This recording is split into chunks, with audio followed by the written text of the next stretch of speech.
او د دې محفل مشر مسعود جبار خان د قومي وطن پارټۍ د صوبې چیرمن سکندر حیات خان شیرپاو، زما د قومي وطن پارټۍ د اماراتو صدر سعید خان بامخیل،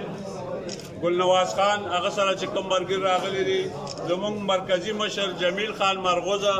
علي حسن له هغه سره چې کوم ملګري راغلي دي، زه د ټول کلیو چې کوم زموږ ملګري د پارټۍ راغلي هغوی ته په خپل کلي کې خیرالي وایم. عزتمندو مشرانو، ډېره د خوشحالۍ خبره وه نن چې کوم تعداد کې موږ سره د خپل وروڼو ټوپۍ په سر کړې، نو انشاءالله دا ټوپۍ دی په سر نه ده، انشاءالله زموږ د مشر او زموږ همیش پر ستاسو په سر باندې لاسي که هر قسم خدمت او که هر قسم سختي تاسو سره به انشاءالله ولاړو. مشرانو، وخت لنډ تنګ دی،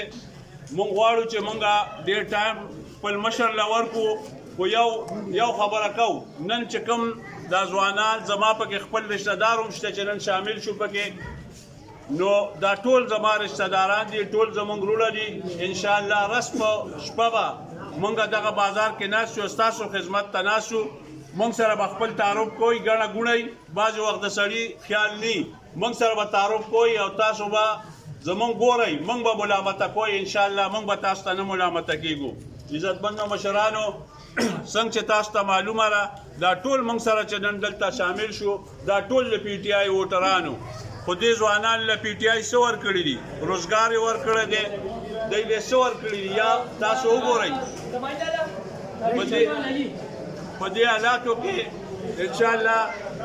تاسو سره به موږ په هره موقع کې زما عزتمنو مشرانو ولاړ یو، او زه د خپل مشر له دا ډاډ ورکوم چې انشاءالله بیا به تاسو له تکلیف درکوو، په دې ځای کې به پروګرامونه کېږي.